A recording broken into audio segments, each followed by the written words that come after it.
You're listening to How I Met Your Monster, a podcast that explores the introductions to your favorite movie monsters. My name's Zach. I'm Danny. And I'm Casey. And together we dive into the world of horror to find out how filmmakers have introduced us to our favorite monsters time and time again. This is How I Met Your Monster. Boss, you opened it. We came. I met him 15 years ago. I was told there was nothing left. Explorers in the further regions of experience. Demons to some, angels to others.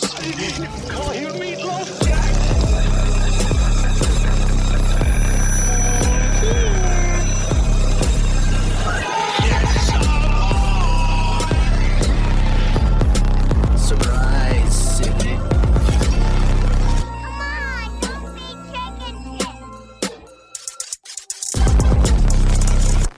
Welcome to a brand new episode of How I Met Your Monster. We are in part 2 of our phobia series, and we're talking about a phobia that I never knew had a name before, but it's a name we love to say, arkoudaphobia. Arkoudaphobia. Arkoudaphobia. Casey, what's arkoudaphobia? It's a fear of bears. That's sure is the fear of bears. It's a fear of bears. There's bears here in Oklahoma. Oklahoma with a Are there bears in Oklahoma? I don't know. I don't know. I kind of jumped They're the gun on that one. everywhere. I don't know where bears are. I'm sure there's bears here. Everywhere. And they will eat you. I've never associated bears with Oklahoma, but Yeah, maybe they're not. Maybe they don't work. Maybe they don't work here. They don't like to work in Oklahoma. I don't know. But Encountering a black bear in Oklahoma is a real possibility. a black bear. A fact that still surprises many residents and visitors who never realize the animals are commonly seen in some parts of that state. Okay. yeah, we got black bears up in Connecticut. Everyone's got black bears, those damn Just bastards. everywhere. What is the difference, other than obviously color? What's the difference between a black bear and a brown bear? Like, what do Well, they? wait, I'll stop you there. Because aren't there black bears that are actually brown? Oh, I know polar bears have black skin under their white fur. Oh, I didn't know that. That's You didn't know interesting. that? No. Where did you go to school? Connecticut? Yeah, we didn't learn about polar bears specifically. Brown bears are usually larger, have a more prominent shoulder hump, shorter, fuzzier ears, and longer, straighter claws. Okay. They're very judgy. And they have strong opinions about the 6th season of Sopranos. That's how you know. Why? You're like, oh, you're not a black bear. You're a brown bear. What do you think of Tony's arc in season 6? See, I knew it. You're a brown bear. Strong opinion. What are you even talking about, Daniel? It's just science. I love it. How did we get here? Nobody's gonna be here. Bears bring out Well- the best in us. That is the same thing that our main character says in the movie we're covering today, Backcountry. Yeah, which main character? The main Jen. character, Jen. Yeah. Dude, okay. Casey, you recommended this movie to us. I never saw it. Okay, neither had I. Danny, had you seen this? I haven't. You you haven't or you hadn't? Yeah. Did you not watch the movie, No, Danny? I'm kidding. Of course I did. I was just being an ass. I had my not God. seen it prior to this episode. Well, prior Okay. to our preparing for the episode. I'm not Yeah. watching it right now, is what I'm trying to say. But I have seen it. What is that in the background? You have it on in the That's a background? television and it's none of your business. Yeah, so none of us had seen this movie. I really enjoyed it. I did too. Casey, did it because I'm sure you picked this movie given your phobia. So did it scare you? No. No. No. Huh. Wait, so, I want to understand your fear of bears. Bears. And then I want to understand why this didn't scare you.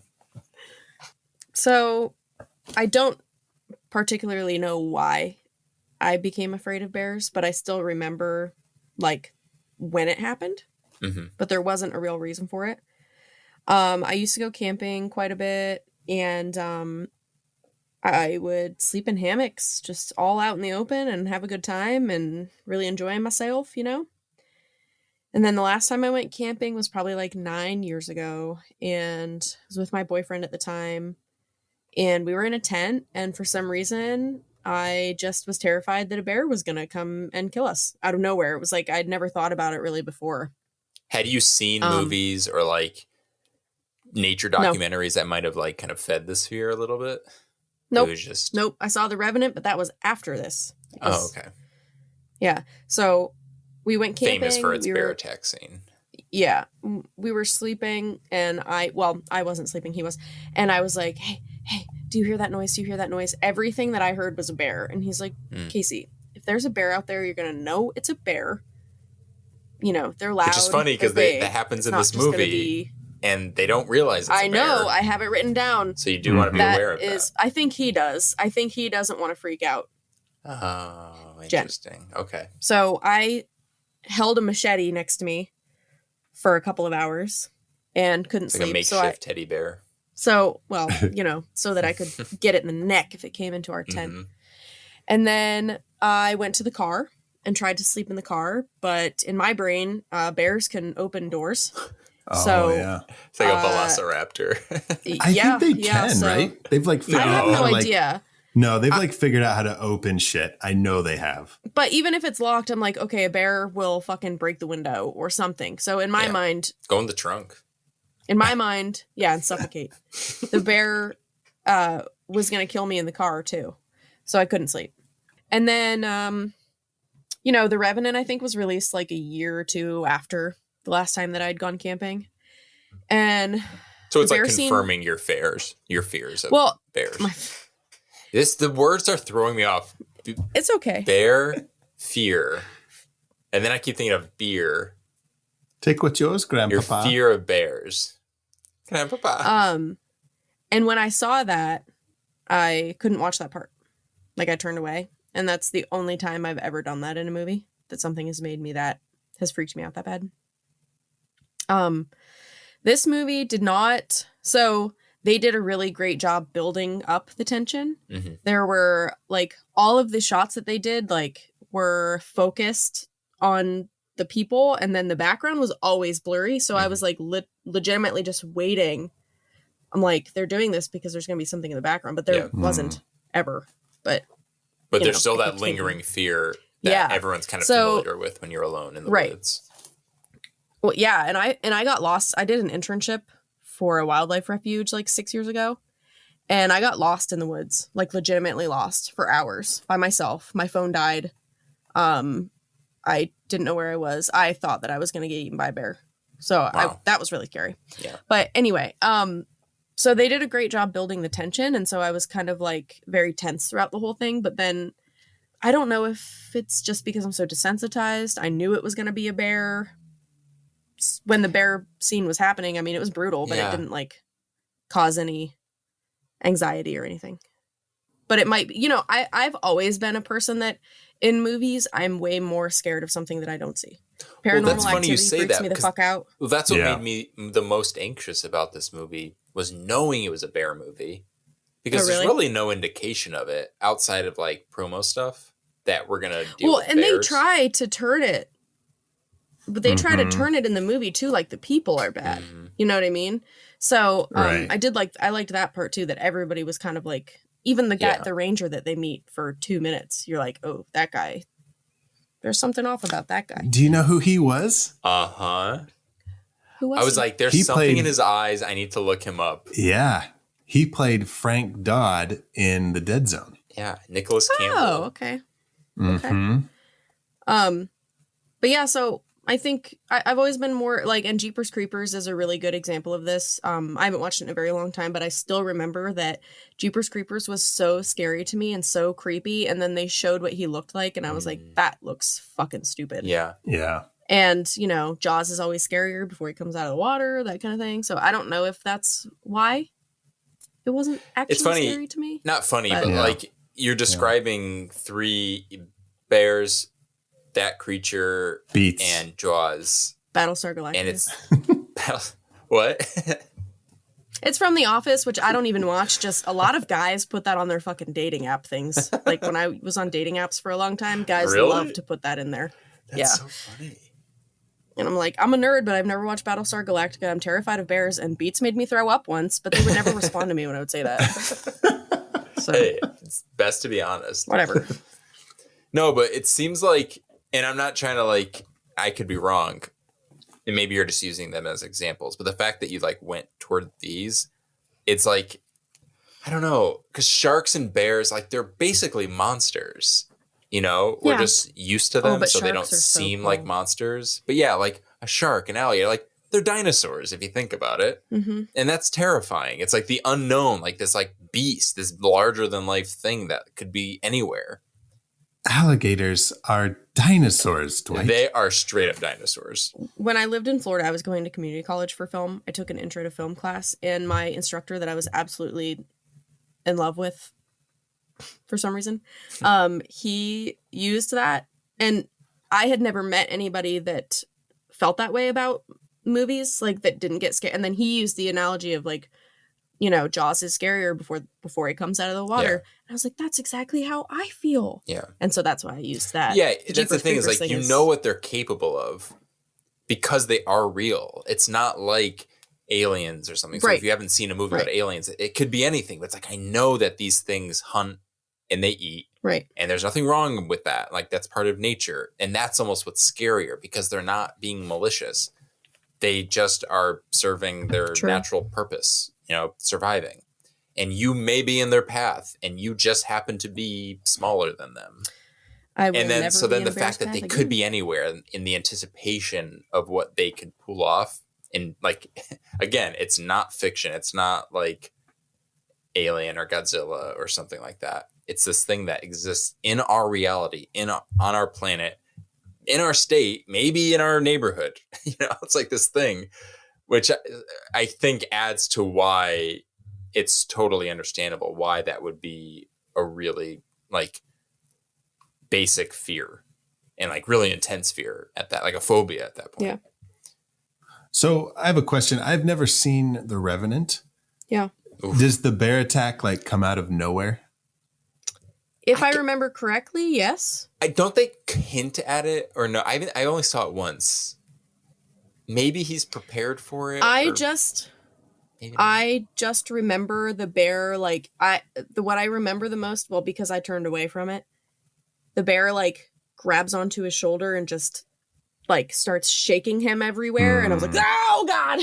So yeah, you really see just like how strong it is. Mm-hmm. Kind of like in this movie too, where it's like, okay, yes, I get it. You're an animal. You're scary. But like, oh, wow, once you take over, you are in control. There's no way to beat you. Like you're going to do your thing. I think a lot of people too underestimate like their claws and like how big their claws are and how sharp their claws are and what they will actually do to a person. Well, also, I was just watching something. It was like a nature documentary and they mentioned how heavy they are. So I'm just going to black bear. Oh God, they're probably like 600 pounds. Yeah, it was like absurd. Like how, a male adult black bear could reach up to 660 pounds. Jeez. But I want to see what I saw, I believe, was grizzly bears.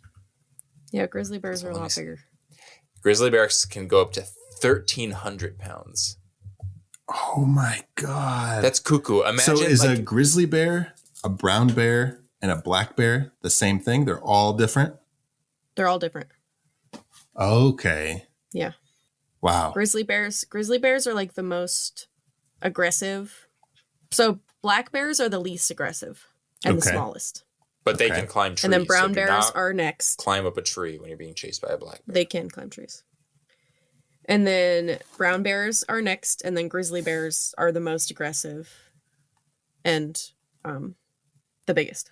So brown bears are just like in between black bears. I just Googled types of bears, and I'm sure there's tons. Google gave me 4 results right off the bat, and then you could hit a drop down, and it says 39 more. So we could just assume that there are quite a bit of bears. But I'm sure too that a lot of those group into, you know, like black bear, types of black bears, types of brown bears. Yeah. Yeah. But now, Casey, you should. Now, by all means, I'm just going to put this out there. The door is always open. If you ever want to visit, you're welcome. But Of course. I do not recommend it. Do you know what the California state animal is? Yeah, I actually bought a hoodie while I was in San Francisco that had a bear on it because I am afraid of bears. Not only bear, it's the grizzly bear. Yeah. It's on the flag. Like, Yeah, if you have it is. arkoudaphobia, like, you're walking into, you know, a hellscape of fear. A fair. I can't say bear and fear. God damn it. I can't do it. But yes, I know A that. fair of bears. A fair of bears. A fair, Ladies and gentlemen, a fair of bears. bears. You sound like Terrence and Phillip on South Park. Yes. Yeah. They're Canadian. Terrence.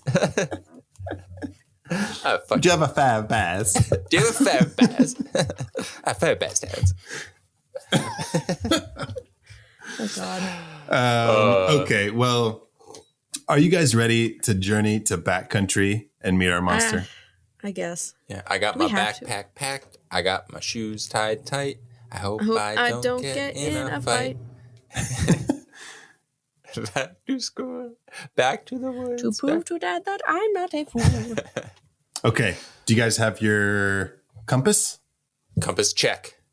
Yes. Compass. Do you have your flashlight? Check. Flashlight? Check. Medical kit? Check. Yeah. Bear spray? Check. Not to be Yeah. confused with hairspray. Well, I've combined mine. We if can that make them look helps. fabulous. I made my hairspray bear spray. To answer your question, Zach, yes, yes, and yes. Yeah. All right, let's go.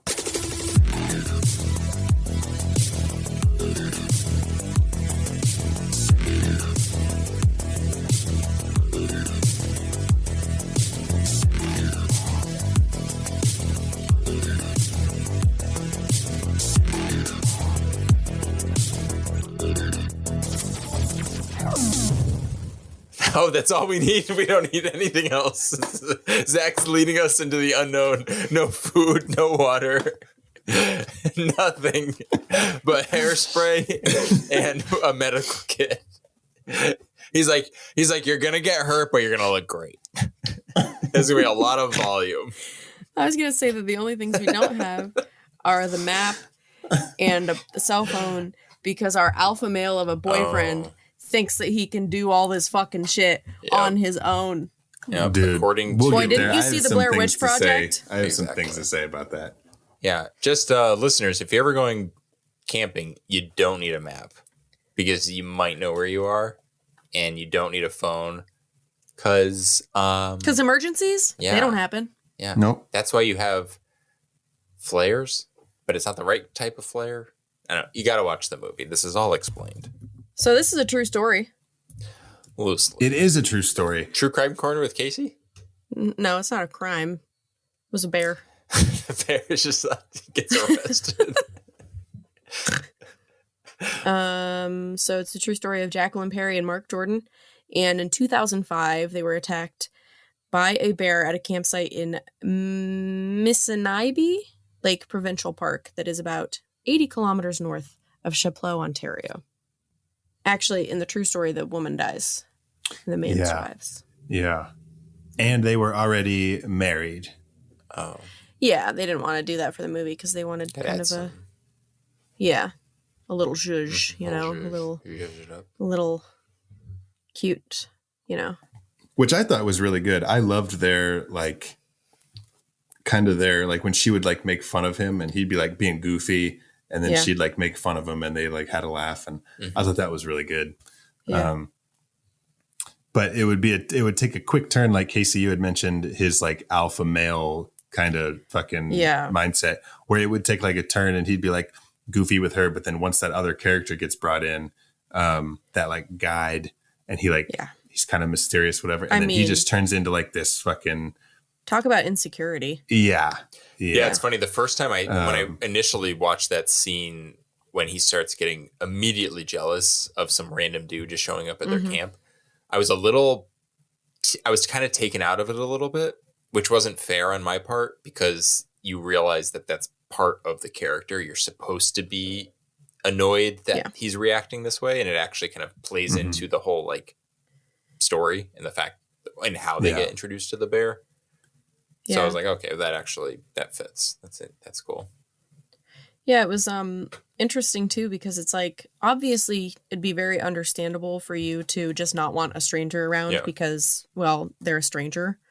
But instead it's because you're like threatened by the fact that it's a man talking to your girlfriend. Yeah. You know. Which is and they set you up to like kind of to get that about his character by how he starts off this whole, you know, what's supposed to be really just a vacation. And even more than that, like a proposal. It's supposed to be romantic. And he's kind of, he can't even just embrace that. He has to still be like the alpha male who's like, I don't need a map. You know, he's the ranger, the park ranger is literally giving him like, dude, I'm telling you, this is literally what I do for a living. Don't do this. That's my recommendation. And he still can't follow it.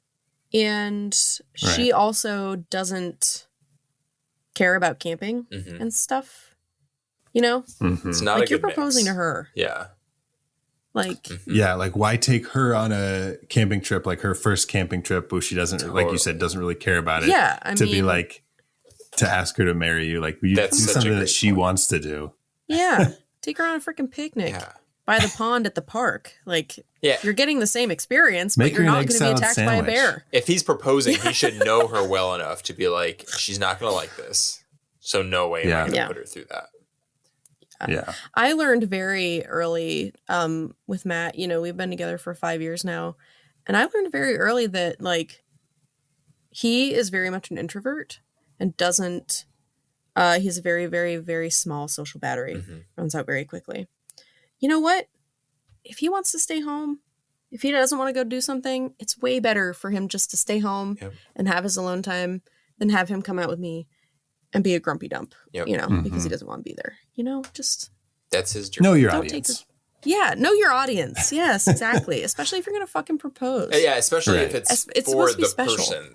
You know, if you know that about this person. Right, like, it's one thing if they are making the conscious decision to kind of make a sacrifice for you, that's something else. But if you're doing it for them, you need to consider them completely. Because it's the whole the theme is them. It's like making them happy. I bet when they started talking about marriage, she probably told him exactly what kind of proposal she would want. Or at least at some point indicated what she didn't like. Oh God, but men. Or maybe they had no conversation about marriage before. Maybe this was just a total surprise. Yeah. They could be, because do they say how long they've been together? To be honest, it seems like they've been together for such a short amount of time that there's that bit in the beginning when they're driving, because the whole thing is that they're going camping and they're going to go on this big trip through the woods, that she's reading some magazine and it's like, oh, this is like a point-based system on your boyfriend. And she's kind of rating him based on the standards in this magazine, which kind of suggests that they haven't been together that long. Like they're still I felt kind like of that was figuring... just a joke, though. No, I agree, but it still felt a little bit like they didn't know it was like still kind of fresh. Maybe I misread that. Yeah, see, I kind of I was kind of in a middle ground. Like I didn't think it was fresh, but I still didn't think they had been together for that long. Gotcha. Well, I don't know. Not that it necessarily has anything to do with the story, but I can't imagine being in a relationship where somebody proposed to me before we ever even talked about being married. Yeah. That sounds crazy. Yeah. I know. By the time I proposed, people are crazy. Cody and I were already basically married. Right. Yeah. Like we live together. We do everything is together. And then it's like, well, it's not going to do it. Oh yeah. I was like very honest with Matt very, very quickly. I'm like, I don't ever want to be married. Yeah. So. And that's important. You should be just so like flat out, like, this is what I want in life. Yeah, I agree. Especially when you're 30, in your 30s. The big 3-0. I've been proposed. I've been engaged for a year and a half. We have still not even. I've been proposed to so many times. I keep getting proposed to. Oh, really? We haven't done engagement photos. I can't believe we haven't prepared a wedding. We haven't done anything. It does not seem like you've been engaged that long. Yeah, it was October 2021. Yeah. Crazy. Yeah. Wow. But okay. So, Yes, sorry. Okay. so we are in the Canadian wilderness, and Alex and Jen are going on a hike, which Yes. we've talked about will soon be a marriage proposal, which, I mean, Alex would like it to be a marriage proposal, but he fucks it all up. He does. So they're out there. There is 6 people in this movie, and 2 of them are uncredited. Yeah. There's actually 2 or 3 more walking on the trail. Oh yeah, That they and they pass. do like the The white people hiking thing. the white people hiking thing. Yeah, where it's like, hi, Nod their head. hi. That's so funny. We get that very cool title sequence. That's not a sequence. I guess we get a very cool title card. When he's like doing that goofy song in the car and he's being goofy and she like is fighting it for so long, but then she like starts to like mock him and kind of go with it. And then bam, it says Backcountry. And you're Very okay, so Cabin in the Woods. here's this couple that's on a very fun journey. Yeah, very Cabin in the Woods. They're like on this fun journey and they're going to have some problems here and there, but eventually they're going to be together. And then bam, something's going to fuck it all up.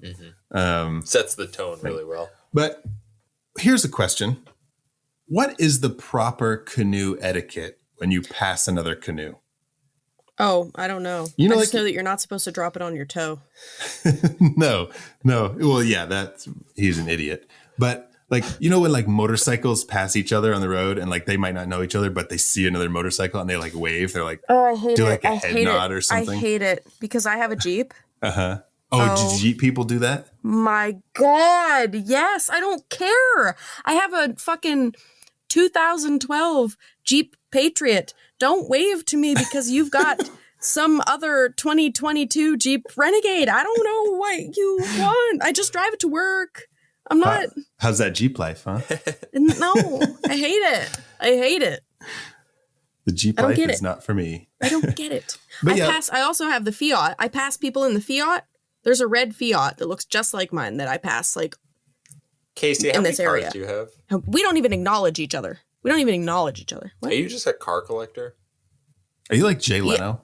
Yes, I'm a car collector. Wait, have we been talking to Jay Leno this whole time? I think so. Hey, it's me, Jay Leno. Oh my God. It really is. How did we miss that? I clearly have no idea what Jay Leno is. No, that's Sounds more it. like You got Christopher it. Walken. Hey, it's me, Jay Leno. Yeah, you nailed it. I mean, of course you did, because you're Jay. You're you. Whatever you sound like is Jay Leno. That's me. Wow. How did So, we miss okay, that? so what I'm getting out of this conversation is that nobody knows the proper canoe etiquette when saying hello to a passing canoe. Maybe like you sprinkle them with a little water, Right. like a funny Did gesture. they wave? You splash them with Like who sings the other one first? Splish splash. So yeah, I just was curious about that because they were like Were they friendly? Did they wave? yeah, the other people said something. They were like good luck or like have fun or something like that. I don't know. That sounds ominous when you say good luck to someone. Don't tell me good. Why good luck? What? What needs luck up ahead? But okay, so like we knew this movie was about a bear attack, which we had talked about grizzly bears being the most aggressive bear. Yeah. IMDb, the synopsis for this movie says an urban couple goes camping in the woods and find themselves lost in the territory of a predatory black bear. Yeah, I think that what they mean is like this black bear specifically was aggressive. So I had Oh, read okay. something else about this movie, that it was they happened to be in the woods right before hibernation season, I was gonna say, and they were during a preparing to particular basically time. just feed. So that's why he was so like ravenous.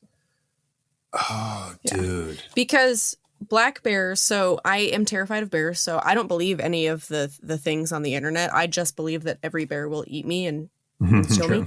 But they say that black bears, like if one approaches you, like if you are supposed to just make yourself look big and start screaming, and they'll run away from you. Okay. I don't believe that though, but that's what they say. Yeah, I feel like I hear a lot. You don't of want to try it? You don't want to test it out? Yeah. No. We'll all try. One of us plays dead, one of us attacks it, one of us runs, and we'll see who hosts on the next episode. Who makes it? Who survives. You are supposed to play dead with a grizzly bear. Isn't that what Leo does in The Revenant? Doesn't he try to play dead, and the bear's like, no. Yeah. How terrifying. Imagine just being ping-ponged by a fucking Well, that's the grizzly bear thing. Even if and you just are having playing to dead, pretend that you're dead. Yeah, because in the movie, isn't the bear just more curious? But because it's such a behemoth, it's so powerful. Every little movement will just hurt you, Oof. And like if it puts its hands in your back and those claws go in you, and then you scream, and then it's like, oh, you're not dead. I'm gonna jump all over this. Right, exactly. Show's over. Yep. Yeah. Well, yeah, so it's about a bear attack, but the movie kind of throws you off a little bit when you see that POV of that, like, so they're going swimming in the lake, they're going skinny dipping. Oh, we get a nice and you butt. see Nice butt shot. like a POV shot of them from like across the lake or something. And you're like, wait a second, why are we in the POV of this bear, and why is the bear like stalking them and watching them being creepy? Bears like, You think hey, bears get turned on by people skinny dipping? Humans skinny dipping? They probably get turned on because they could eat them. but also because they were Like, naked. that's a lot of meat. They see more meat. A lot of meat, if you know what I mean. Hot dogs. It's Hot like dog. hot dog season. Hot dog. Yeah, I mean, it could have been just that this bear was trying to basically stock up for the season, and was like, well, son of a bitch, we don't anticipate humans to come around this area, which was kind of established earlier when they're like, don't go there. Like no one goes there. He's even off trail. So the fact that I guess this is earlier though, where they are at that lake. So maybe it is just the time of the year. Like he even says like, there's not a lot of people here. Right. It's colder. And he's like, well, that's why we want to go. Well, Danny, it wasn't actually a black bear stalking them, watching them being creepy at the lake. Was it Eric Balfour with the Irish accent? It was. Oh, Brad. but maybe he was riding the bear. Maybe they were together. Maybe they were in cahoots. We don't know. He's like, stop! I see something. Like, They watch So him. yeah, I must have missed that because I didn't realize that he was doing that. Yeah, I didn't know that either. I thought it was. Well, okay. Which is another. So that's Go my ahead. assumption, because I saw a POV of somebody like you would see in a slasher movie, and I was like, wait a second, why would we be in the POV of a bear right now? And then he came along later with his sack of fish or his string of fish. Oh, And yeah. was like, I guess if he was fishing, he was okay, because so he that's him. helps. Spoiler Yeah. alert, but he basically runs and helps her at the end. So is he just another like weird? Are we? Because I just assumed we're just supposed to keep meeting these human characters and being like you kind of established earlier, where it's like, oh, are you going to be the killer in the end? Are you you're probably the killer, but really it's just nature. It's a bear. So maybe it was his POV, but it wasn't as ominous. It was just like, oh, there's people. I'm going to go talk to them. Yeah, it was kind of a weird, like, this whole interaction they have at the campsite when they're eating the fish and they're talking, and he's being very predatory is not the right word. A little bit, though. I mean, he kind of establishes he's a creep. He's racist. And he's definitely Doesn't like respect their establishing privacy. his dominance because like he I was comes going to back say and he's he like, also thinks he's an alpha male. Yes. yeah. So like he's leaving and he's like, wait a second, I'm not done with this guy. And like he comes back to Alex and he's like, what'd you mean by that? He's like, tell me what you meant. And he's like very like standing his ground and being like trying to show Jen that he's like, look at me, like I'm whatever. Yeah. But then at the end, when like she comes out, and it's just a weird thing because yes, anybody would see that girl like half dead crawling up on the beach being like, help me, and come run to her aid. But it was weird that like they set him up to be like this. And then at the end, he was like, I was thinking the same thing. oh, I'm going to go save her. Do you think maybe it And was... like, would it have been different if it was the dude, or if it was Alex that ended up there? Would he have been like, fuck you? Yeah. No, he would have like ran to help him too. I think it may have just been something that was easy for them to keep the cat because the cast was so small. But it could have been a case of like, and all of these petty issues of like running into alpha males are petty issues. Like in the grand scheme of things, Yeah. Like, so what? You want to have a fucking dick measuring contest? Like, at the end of the day, there are primal fears out there. There is something that will eat you. Mm-hmm. Like, at the end of, like, these guys could get into a fight, but they're not really at risk.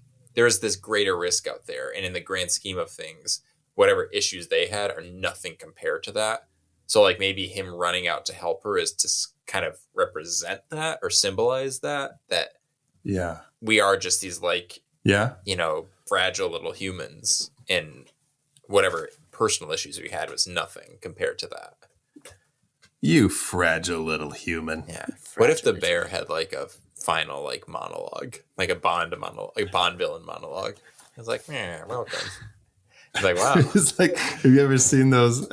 Have you ever seen those videos of like the dogs that have all the talk buttons on the floor, and they can like press the different buttons to like, I want a treat, and then there'll be like one that's just like, bitch, I want a treat, bitch, bitch, bitch, bitch, bitch. It's like the bear has all these buttons on the floor or the ground, and he's like. And the people are just like, do we leave or should we run? Or Yeah, so after he leaves too, like, did he just find her underwear on the ground? yeah, that was weird. Yeah, he was a true creep. Very childish too. It almost felt like, I don't know. That was a little weird. Oh, I was just in Austin, Texas for work, and we were staying in a hotel, and we had a lot of gear, and we had a very little space in our room. And so I was looking to like push some stuff out of the way. And I noticed that the dresser was off the wall, like a good, I don't know, 5 or 6 inches. And I was like, oh, there's room. I could push this back. And I looked behind the dresser and I saw something. I was like, what is that? Is that a hat? Did someone lose their hat down here? And I reached and I found it and I grabbed it. I was like, ooh, I got it. And I pulled it out and it was a bra. Oh, I thought you were gonna It say was like a an black animal or bra. something. And it was like covered in dust. Like who knows how long that's been back there. But I just thought that was funny because Creepy. like talking about finding his underwear. And I like put it under David was gone and I like put it under his under the covers of his bed. And he like Ew. he like got in it later. He's like, what the fuck is this? And like and then we were leaving and I was like packing my bag and I found it under my clothes and he's like, I was like, dude, get this out of here. And he's like, You guys are going back and forth. he's like Sisterhood of the traveling bra. he's like, I was this close to putting it under all your clothes at the bottom of your bag so that you didn't find it until you got home. Nina would have been He's like, like, yeah, it could have caused some problems though. yeah. So I didn't. Oh yeah. Oh my god. Now, I do have a question so the about underwear thing their was- clothes, though. In this, I was a little slow to come to this realization. The first time, so the whole movie, not the whole movie, a lot of the movie, like 40 minutes in or whatever, is them kind of doing everything that we're talking about. They're sort of traveling, they're getting a little lost, they're bantering, they're meeting people, there's a lot of suspicions. And then there's that one morning that they wake up. Before that, there's that one night where they wake up in the middle of the night and they hear something. And they think it's like acorns, but clearly it's the bear. And then the next morning, there's this one shot, this like cutaway shot of a pair of socks hanging with blood on them. And that threw me for like the longest time because I was like, His toe? wait a minute. Yeah, exactly. But I was like, wait, is this supposed to say that someone so fucking died? gross, by the way. Yeah. I thought someone had died and like the Irish guy, Eric Balfour's character. And we're just seeing like the leftover, like all that was left was like his sock. That's where my brain went. And then I was like, oh, they probably would have been fine and safe from this bear ever finding them had he not stubbed his toe is putting it lightly, but like had he not like totally wrecked his toe. Yeah. Because the blood attracted the bear. My God. That's the implication. Like that's why why would you show that shot the morning of to be like, well, look, blood, I think like that the scent. Yeah. I think that's why they showed the shot to be like, you know, what was that movie? There's some horror movie where they're like, hope you're not on your period. Cause like Probably they're out in the woods. Cabin Fever. It sounds like Cabin Fever, but I don't know. No, it was. Isn't it sleepaway? It's not sleepaway camp. Okay. Yes, it is. It has to be. Yes, it because that was in my head too. I was thinking sleepaway camp, but then I was like, when does that happen in sleepaway camp? I feel like one of the counselors might say it, but I can. Okay. Since that's the first thing you said, it has to be. Well, it's not even fact check. That's what it is. It is. It's sleepaway camp. But dude, oh my God, he pulls his fucking toenail off. Yeah. I loved that we got that little bit, like, you know, since there wasn't any like real action until the end. I liked that we had that little piece in the middle where they were just like, we're just going to show you a little something. We're just going to show you a little something gross. Yeah, I kind of want to change my movie pick for our next episode for phobias, because I think my new phobia is toenails just being pulled Toe off. smashing? Oh. The fact that it just comes off. Oh my God. Oh my God. I loved it. And then we get the Blair Witch moment where she's asking for the map, but he didn't bring it. Oh, so is that when they go up to the top of the mountain and they're like, oh, he's like, think it's here's the lake, it's up here. And they get up there. Yep. Yeah. Yeah. And it's just like trees. And he's like, oh, shit. That scene hurts. Yeah. There's so much emotion between them. And like, he's like, I'm an asshole. I took out the phone. Like, he doesn't say he's an asshole, but he's like, I took out the phone. And you're like, you're a dick.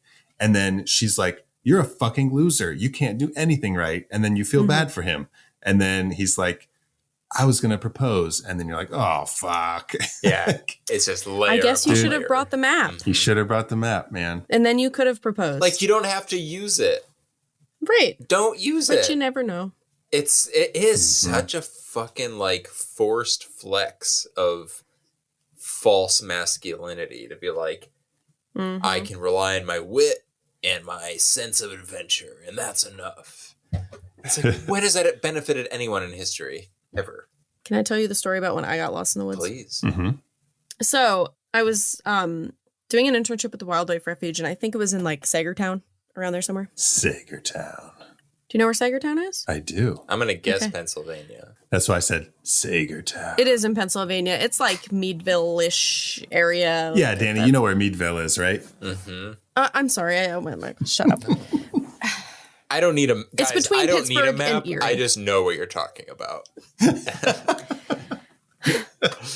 So one of my jobs while I was there was I basically just walked through the woods with other interns, and we would look under leaves for this invasive bug species. Right, that's fun.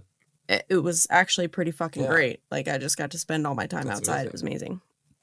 So one day there was this kid. He wasn't an intern. I think he was still in high school. He was doing something that had to do with like school. So he was there. And we drove out to this part of the woods that we hadn't looked through yet. And we walked in and we're like, okay. So it was like 9:00 in the morning. And I was like, just whatever. You go this way, I'll go this way. We'll meet back at the truck at noon. Okay. So walking through the woods, and it was so nice and beautiful. And I remembered like I sat down next to like this little creek area, and I just like shut my eyes for like a minute. I didn't fall asleep or anything, but I was just in such like a nice space, like, you know, it was very calming and soothing and stuff. And I opened my eyes and I was like, fuck, like, I don't remember what direction I was going, you know, what. And I had my phone, I had my compass on my phone, but I didn't have any service. So I couldn't get the compass on my phone. And since I didn't have service, it like was eating my battery really quickly too. So I was just trying to do what I could. I was just walking around aimlessly for like an hour. I found this big open patch, and I was like, okay, so I'll use this as a reference point. So I'll walk for a half an hour in this direction, and if I don't find anything, then I'll come back to this spot, and then I'll walk a half an hour in this direction. If I don't find anything, come That's back. smart. You know. Thank you. So, I had walked in 3 different directions, and I was like so lost. I was so freaked out. I was like trying to get up high so that my phone would work, so that I could call Damaris, who was another intern that I was staying with, because the interns all had a house down there. So I was trying to call her, but my phone died in the middle of calling her. So then my phone was completely dead. Ugh. So I Yeah, I was fucking terrified. Like, I was pretty fucking terrified. That's scary. I thought I was gonna get eaten by a bear. Yeah. Was this before or after you had that? Oh, after my fear of bears. Yes, my fear was very real. I had bear mace, but you know. So I go in 3 different directions. And then the last direction that I went, please do not laugh at me. It was the road. It was like right there. How long did it take you from that spot that you gave yourself? None. 0 minutes. Oh. But like the way that it was lined up, if I were just standing in that open space and looking that way, there was just forest on the other side of the road, so it still just looked like it continued on. All right, so I have a new idea. This is how you, if you're ever lost in the woods, instead of going straight, do a spiral. Just go out further from where you started, and eventually you're going to hit something. There you go. There you go. So it was, I came out and I was lost because I was so far away from the truck. It was like this speck down the road. So I walked like an hour to the car. And that intern, it was like, 2:00. We were supposed to meet at noon. He's like yelling at me, like, what the fuck? I was like, dude, don't even fucking start. This was way worse for me than it was for fucking you. Okay? You have a cell phone. You could have done anything to fucking tell people that you didn't know where I was and you just stood here and waited for me? What the fuck? Yeah. Asshole. I usually, when I tell that story, I tell people that I gave up all hope and I like wrapped my shirt around my head and started drinking my own piss, but I didn't really do that. Who needs to get lost to do that? Right? Yeah. It's just like a Friday night. Yeah. Hey, it is Friday night. Let's wrap my head in a towel and drink my own piss. That's my Lost in the Woods story, so yeah. Man. I feel it. I mean, it obviously wasn't as bad as what happened with them, and I didn't have anybody to be mad at besides myself. Well, not your fault. Just like Jen in this movie, you took control. Mm-hmm. You said, here's my plan. I've got my reference point. I'm going to check out all the options first before I go to the correct option. But she took control, and I liked that because it was like she had never gone camping before. She got fucked over because he thought he was doing all this cool stuff and he just screwed them both over.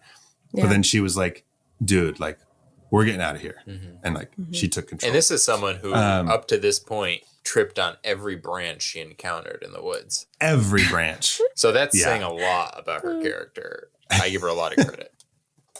Yeah, I'm sure she had a lot of adrenaline. just not even from the bear, just from all the twigs. She's just like, his enemies around every corner.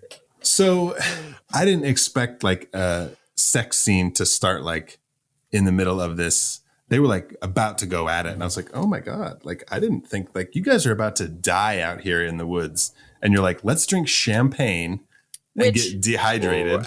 That's what I was going to say. We have a real monster which when you don't have any food or water. Come back to this scene. I don't want to spoil it.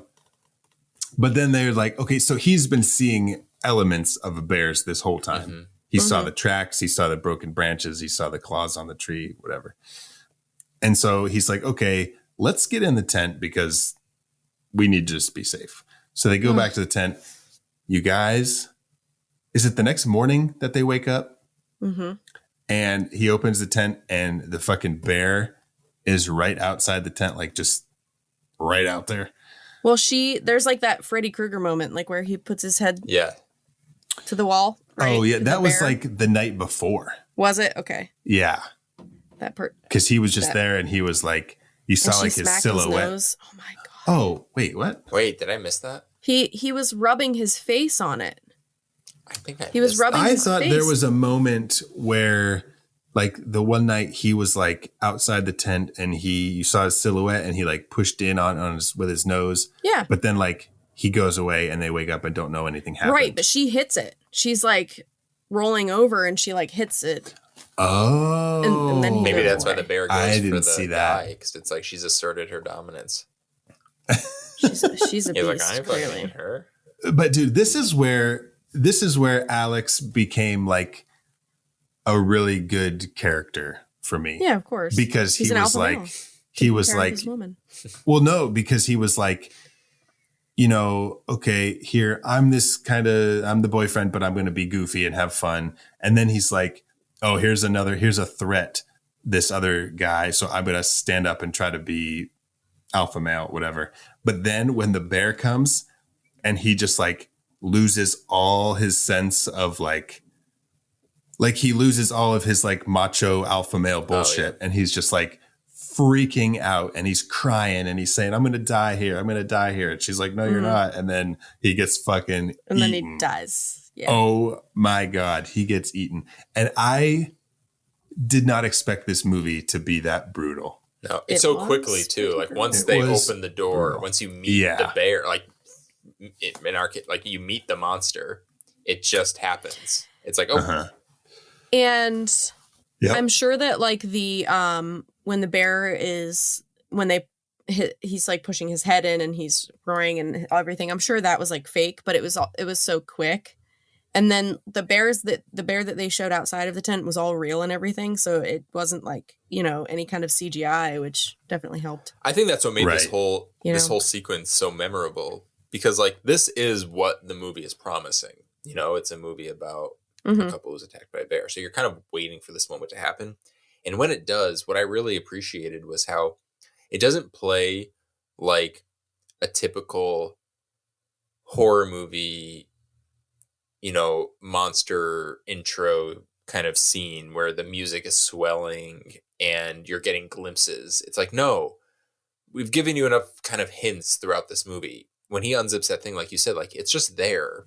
And it's not even, it's not even being traditionally threatening. It's not kind of like, it's just there.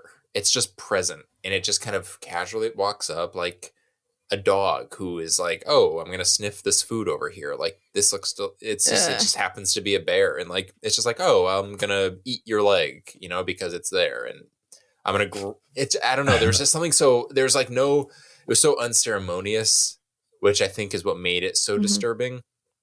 They could have played it up so much more theatrically, which I think could have really diluted it, and they didn't. And I think that's what made it so. And then to see what the bear manages to like pull off when it eats him, and that whole sequence, I think is what made it so memorable and so disturbing. I watched this movie with Sam, and he knows that I'm terrified of bears, so I was like, yeah, we had talked about when we watched Cocaine Bear. He's like, I want to watch Cocaine Bear with you because I want to see like your reactions to it. But Cocaine Bear was just too much fun. So then I told him, I was like, hey, I have to watch Backcountry this weekend if you want to come over to see my reactions. And he's like, oh yeah. So he came over and we watched it together. I'm just chilling on the couch. He's standing up with a pillow in his arms up to his eyeballs like this, and like shoving his eyes in the pillow every 3 seconds and like spinning around and like breathing really heavy. I'm like, dude, you okay? It's like, this is terrifying. This really happened. I'm like, yeah. Yeah. Yeah, that's one of those things where it's like you watch a movie like this and I'm like, oh shit, Alex got fucked up. I was like, man, that was crazy. And then you think like, oh, yeah, this happened and someone actually did get fucked up. That's one. And then you're like, oh, man. Maybe not a criticism, but that's one thing that also crossed my mind where I was like, ooh, I don't know if I needed that. In any horror movie like that, like you said, like it's effective. It's fun. It's like cheer-worthy almost in like kind of grotesque way. Like, oh, look at that. Jason just killed that person. That's what took me out a little bit where I was like, I don't know. I don't know if I'm like enjoying this. Because if you were watching a documentary about that happening, you would not be like, ooh. Right. Yeah, there's like some kind of, because we've just are like conditioned to know, at least, I mean, you should know that movies are fake and it's all make believe and stuff. So like there's like this disconnect when you're watching a movie and you're just like, oh, fuck yeah. Yeah. And then in this movie, I would say wasn't quite. Have you guys ever seen Open Water? No. Yes. Okay, so Casey, I won't spoil anything, but it's also a true story, and it's about this couple who gets stranded in the water and they're sharks, and it plays out as though like if you like let yourself kind of really get lost in it, you almost feel like you're just watching these people. It doesn't feel like a movie. I don't even think there's like music or anything. And I think this movie sort of walks that line where it feels like open water, but it also is being a movie, like a traditional movie. And I think I would have loved it if it had kind of chosen a lane a little bit more clearly, or more directly, I guess. Yeah. Like be the raw, like open water, or be a little bit more cinematic. And I think the fact that it was based on a true story and it was trying to do both was where it's not that it lost me. It was just like, it was just hard I didn't know how to feel. Like, am I supposed to be excited, or am I just afraid, or am I disturbed? Yeah. I don't know. I don't know if that's a fair criticism, but that was just something that kind of stood out to No, me. I get what you're saying. Like, it's kind of like a restaurant who serves a whole bunch of shit and like it's all mediocre. But if they just served one thing of shit, your menu's too big. You got too much stuff going on back there. Then they'd just be really good at it. Yep. Yeah. Just like that. I'm with you. Yeah. So she escapes, and then we get quite a long, I mean, it felt long. Maybe it wasn't really that long. They spend a lot of time on her trying to find her way back. Yeah. She's processing everything. She's lost. She's, Right. And it's all very like effective too, obviously, because they do a lot of like the shaky camera stuff and the blurry stuff and all the effects, so and she rolls down the hill and hits her head. Yeah. Yeah. Because, they want us to feel just as disoriented as she is. So yeah. Just watch. I was like, ugh. Yeah, and she's losing a bunch of blood. She hasn't had water. I think at one point it was like 3 days that she hadn't had water. Jeez. So. Yeah, and then there's that moment where she's running from the bear and there's no music, no sound effects. There's just no audio, and that's pretty effective. Yeah. But she does find the wintergreen leaves that he taught her about earlier. Was she eating the winter? Because it looked to me like she was eating the berries. And I was going, no, don't eat the berries. Oh. I think she did both. I think she ate the leaves first and then she ate the berries. She's going to poop her pants. You're going to poop those pants. Mm-hmm. Then you're not going to be scared about bears anymore. Yeah. She's going to be scared about... That might be save her life. Imagine if that was what saved her life. She just like kept shitting her pants and the bear's like... Whew. Smelled like shit. Like, I'm good. Later. I don't want to eat that. I'm going to hibernate a little hungry this year, and that's okay for me. Taking the loss. This is a mess. That's okay. You might want to... The lake's that way, by the way. I want this bear to be like in a white muscle shirt with like holes in it. Like this like a scratching his belly. The Tony Danza bears. Oh, like it reminds me of in Dodgeball when Justin Long is cleaning that guy's car and he goes, get in there all nice and deep like. And he's got his finger in his belly button. Yeah.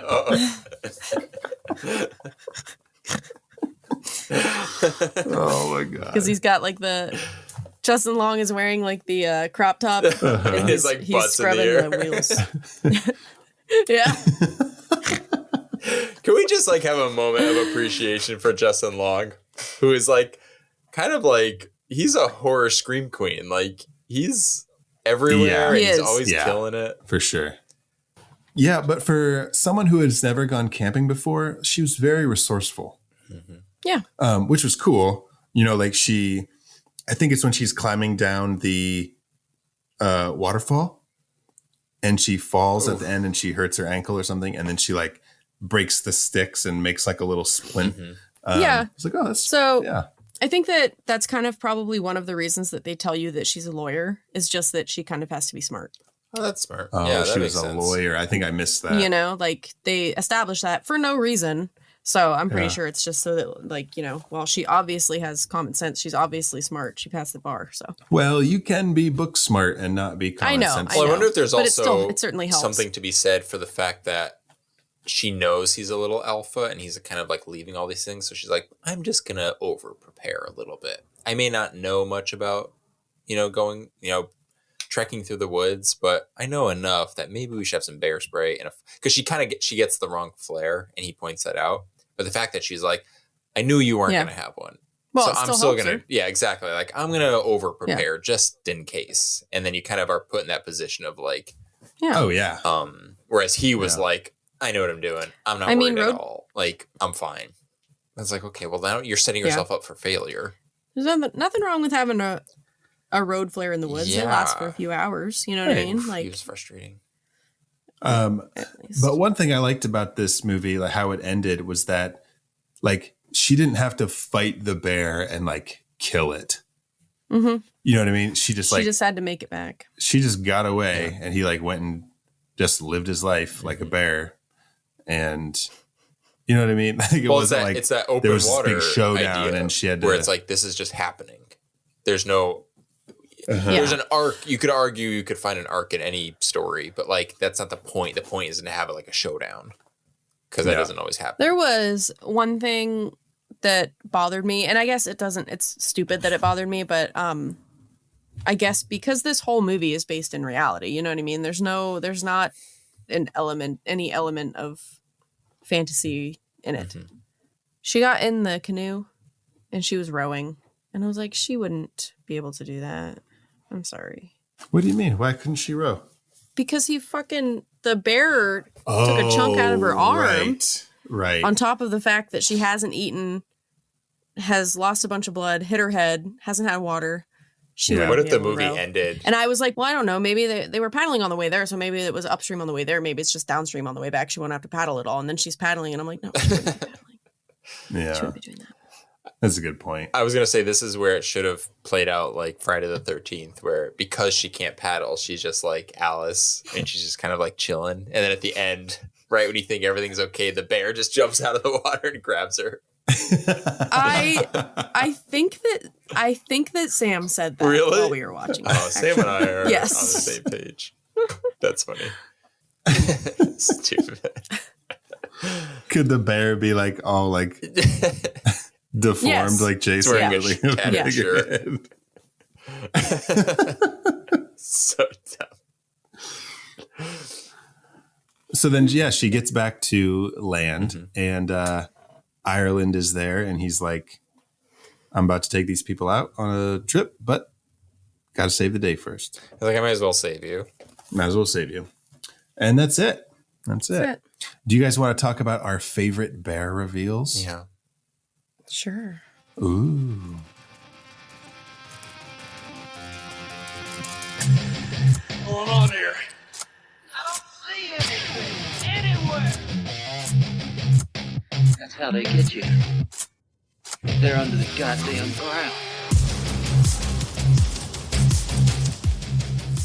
ground. Okay. I have. The first time Alex sees the bear track in the mud, I have the shadow of the bear outside the tent.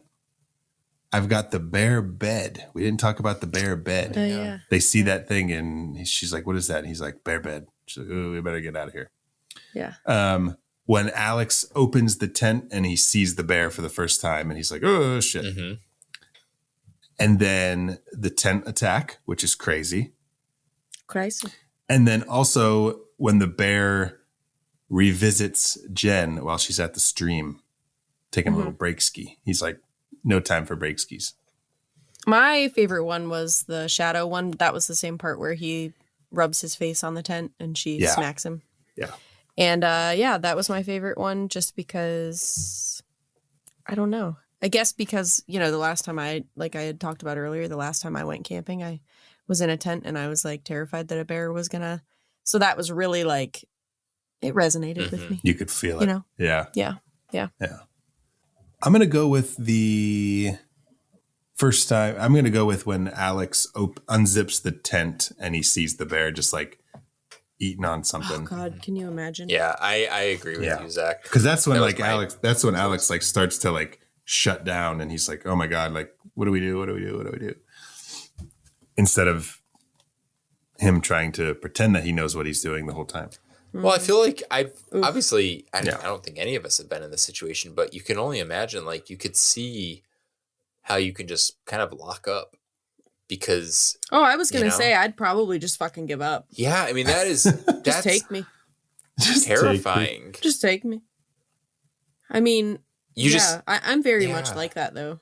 Like, well, I mean, it doesn't help the fact that like all of us are horror fans. So on one hand, you could argue, like, as horror fans, we can anticipate the worst. But on the other side of the coin is we're familiar with the worst. You know, we've seen the most grotesque things on film that when you see this thing in real life, it's like your worst fears come to life. It's like, oh, fuck. I know like, what this happens isn't now. entertainment. I'm going to die.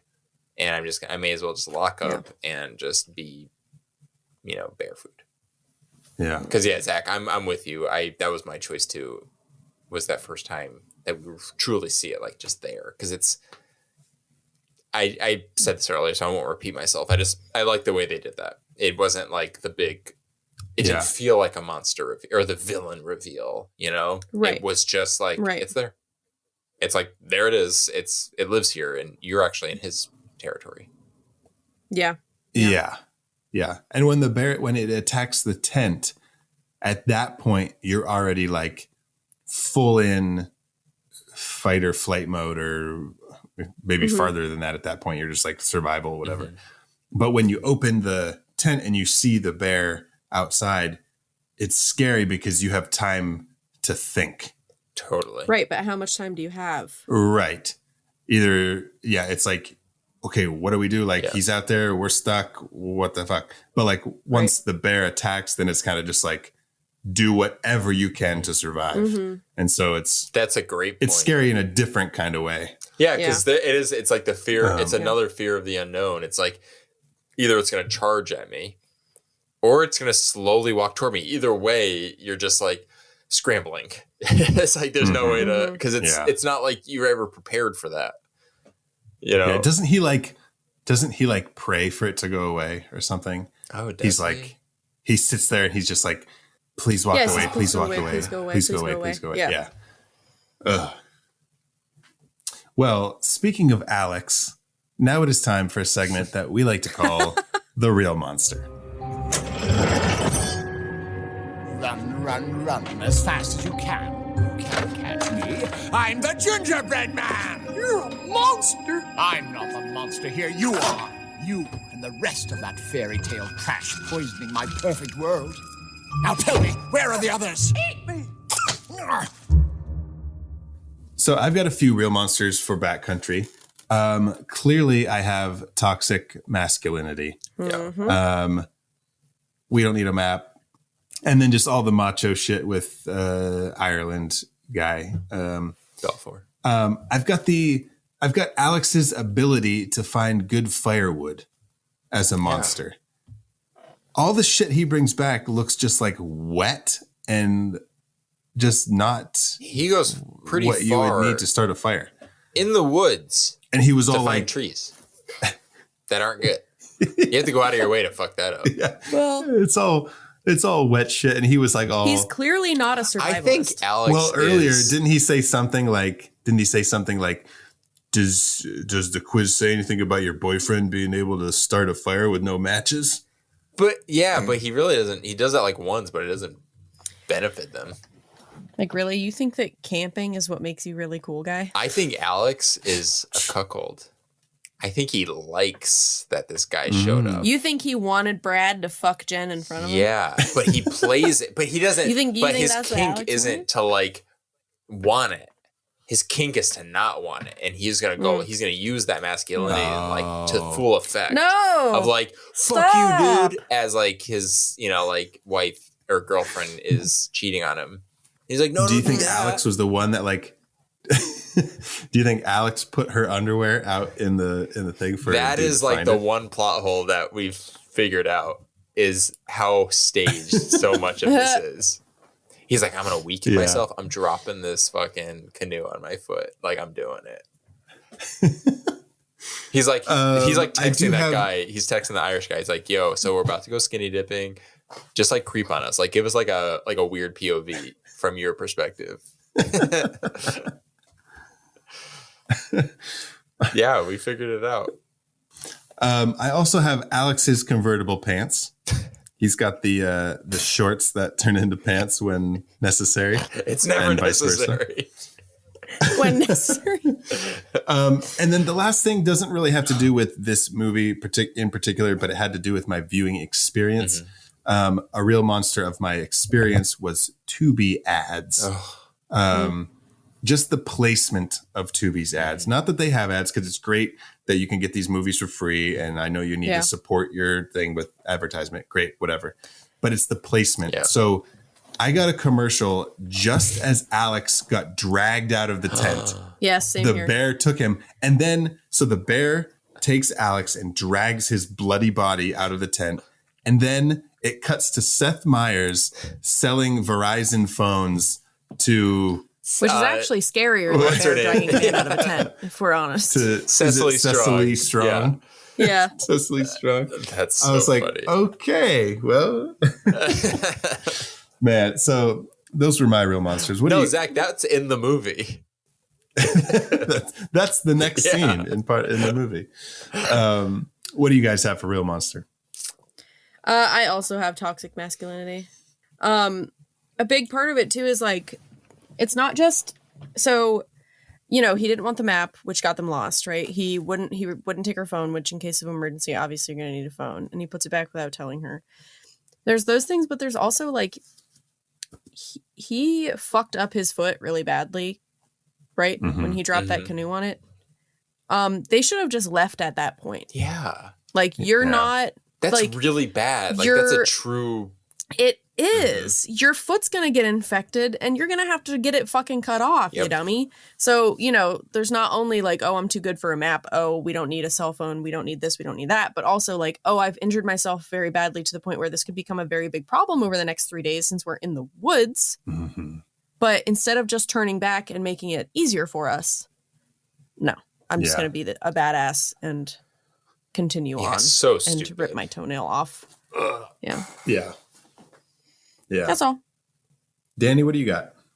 I have a few. I just have their relationship. Okay. They just aren't good for each other. And it's because I agree with both of you 100%. Toxic masculinity is the real monster. I just didn't write it down for some reason. Because he has toxic masculinity. He's like, I don't need to write this down. I'll remember. I don't need to write this down. I'll remember. Yeah. Sorry. Bro. Yo, I have such a big brain. Like, toxic masculinity isn't real. It's actually like, if you're masculine, you're masculine. It's like actually toxic, like doesn't apply to that at all. Yeah, because like Joe Rogan like, says, sorry if I have to apologize for being like a man. No, but they're from like the get-go, like they just feel so wrong, and the fact that their relationship doesn't work, like their relationship is what propels them to go on this trip in the first place. Right. Because he's going to propose. Their relationship kills them. It does, though. And I remember I made notes throughout the movie. I was like, what is so great about this lake? Why here? Why don't you just go? They literally go skinny dipping in like a beautiful lake. Like that could be your destination. Well, because it was all about him. That goes back to what we were talking about earlier. It has nothing to do with her. Like, they have no memory together at this lake or anything like that. It's like, 100%. He's just like, oh, I've been here and it was pretty. Like, you're going to like it. Just trust me, you're going to like it. 100%. So, yeah, didn't love that. And yeah, I guess, to be honest, like me saying this is just kind of going right back to what both of you guys said about it's really just him. So their relationship, but his lack of substance in the relationship of adding anything. But secondly, I do have Alex again for chugging that mini bottle of champagne. Now, mind you, we established that the champagne would have dehydrated them. But like, they're having this moment where like they're savoring this, like, hey, I got this little bottle of champagne. I was going to celebrate. Like, we may as well do it now, And she's like, okay, let's do it. And then he's just like sitting there, like in his own fucking tunnel vision world, just like downing this bottle. I was like, dude, oh my God, I thought I had you, but like you're back. You're just like off the boat again. Like you're just in your own little selfish world. Yeah. So that was irritating. And then my third real monster, and now I feel bad because I wanted to keep the focus on Alex, but it is Jen, just for tripping over everything. If she just took us, but if everyone in this movie just took a second, like just Just find your footing, literally and figuratively. Just like find your footing in this scenario. You'd be okay. But they didn't. Okay. Well, do you guys have anything else to add about backcountry or arkoudaphobia? Acoudaphobia. Arkoudaphobia. I will say that my favorite thing, real quick, my favorite thing about us saying arkoudaphobia is that every time I say arkoudaphobia, you both have to say arkoudaphobia. Nuh-uh. No, I love it. Like, don't. Acoudaphobia. Akoudaphobia. It's like one of those We're things like you hear. You're trying like, it on. oh, that sounds fun to say. I have to say that. Yeah. No, I will say that, you know, obviously, I think every human being on this planet has a fear of any wild animal that can hurt them. You know, I may not consciously say like, oh, sharks, I have a phobia of sharks. But like, if I'm in the fucking water, the first thing that pops in my head is sharks. See, same thing in the not woods. me. Like, I'm going to think bears are around. No. Really? I'll go. Oh yeah, That's I'm supposed to swim in the ocean, and I don't think about sharks at all. I want to go. I want to go diving, like cage diving. Sharks. Oh my god, I would love to. All right. But I can't be in a tent in the woods. So it's about over 10 years ago. Jesus. I was living with my cousin around kind of LA, and working at we Chili's. went over to Malibu. Working at Chili's. Yeah, working at Chili's, interning. And we were at this beach in Malibu. And my cousin, I actually don't remember how this happened, but I was on a paddleboard. And it was so fun. And it was like, wow, this really is like a beautiful experience. I'm just like sitting on this board, this beautiful view. I'm like, this is unreal. And then all of a sudden, I imagined a shark fin just like coming out of the water and then going back down. And my brain shut the fuck down. Like I remember this feeling like it was yesterday. And I remember my heart dropped, and I just slowly just paddled my way to shore. Mm-hmm. And I was just like, when I say I was feeling like fear, I was like, I'm going to die. There's a shark around me. It is circling me and is going to kill me right now. And I need to be calm. And I just like, I paddled to the shore, and I got so anxious to get off the board and in that by the time I knew that the ground was like, I could like touch the ground, I jumped off the board, but there were so many rocks and coral that I sliced the bottom of my foot so deep. Keep going. And it hurt so bad, but I was still just being fueled by fear that I just kept going. And by the time I got reality, I got to shore and reality sunk in, and I was like, oh my God, I'm bleeding like profusely.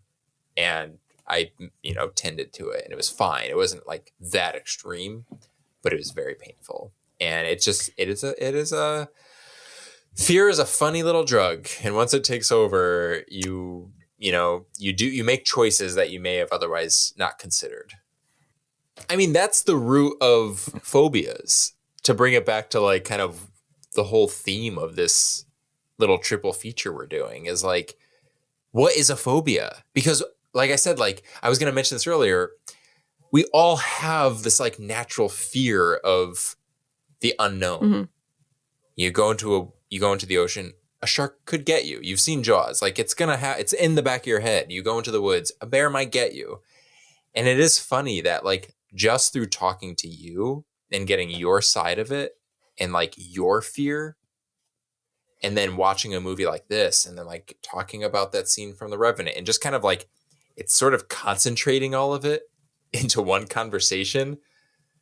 I'm like, oh, like I can like chew on it. You're like, I'm really scared so of bears potent. now. Yeah, truly though. Like I'm like actually like more afraid of it. I'm sorry. But at the same time, the beautiful thing about fear, and the same thing with like watching horror movies, is the more you sort of are aware of it and immerse yourself in it, you were afraid, but also feel a little, there's like this like subconscious, like you are prepared in a way, where other people might not even be aware of these things, that were like, okay, I'm afraid, but I know it's there. So Yeah. now I know. It's like Jen in this movie. It's like you're forced to sort of contend with that fear. Yeah. Like, I feel like we do that by like talking about it. So it's kind of, there's a benefit to it basically, but. All right. Well, our series on fears is not over yet. We have braved the spiders. We have braved the black bears. Next, we will brave the elevators. Specifically because of confined spaces. Ah, yes. Confined spaces. Good. You know what's one of the worst confined spaces things in a movie besides The Descent? I was gonna say The Descent, but Fucking Ace Ventura 2, when he's coming out of that the rhino's rhino. butt. I've and never his thought about it. Arms It's are too funny. stuck and he's oh, but it's my so funny. How can you God. even think about it that way? All I can think All about. I'm thinking about is how hilarious it is. Oh, he's coming out and his arms are Guys, I'm so stuck claustrophobic. Like that Ugh. is making me cringe. Yeah. I'm so claustrophobic that I couldn't pick movies that were truly like movies I couldn't watch. So are you saying that we need to switch your movie to Ace Ventura 2? Yeah.